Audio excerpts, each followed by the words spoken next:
কৃষ্ণের উপদেশ শুনে অর্জুনের মনে এক গভীর ভাবনা জাগল।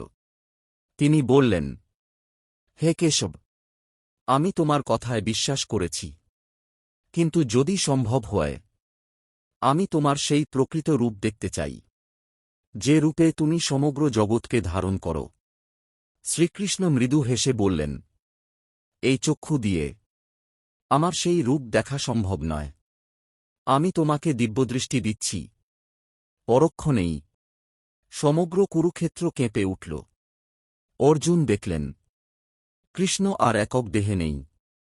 তাঁর শরীরের মধ্যে অগণিত মুখ, অগণিত চোখ, হাজার সূর্যের মতো আলো।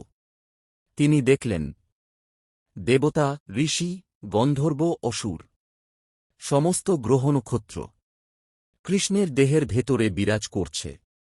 একদিকে সৃষ্টি, অন্যদিকে ধ্বংস। ভীষ্ম, দ্রোণ, কর্ণ, সব যোদ্ধা আগুনমুখী মুখে প্রবেশ করছে। ভীতকম্পিত অর্জুন কাঁপতে কাঁপতে বললেন, তুমি কে, হে মহারূপ?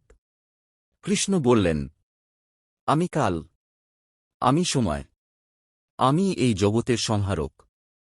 ভয়ে অর্জুন লুটিয়ে পড়লেন। তিনি বুঝলেন, এই যুদ্ধ মানুষের ইচ্ছায় নয়, এটি ঈশ্বরের পরিকল্পনা। তিনি বললেন, হে ভগবান, আমাকে ক্ষমা করো। আমি তোমার বন্ধু ভেবে তোমাকে সাধারণ মনে করেছিলাম।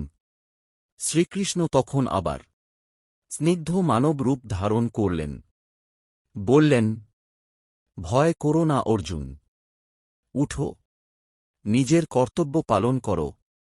এই দর্শনের পর অর্জুনের সব সংশয় দূর হল। এখন তিনি প্রস্তুত, যুদ্ধের জন্য, ধর্মের জন্য,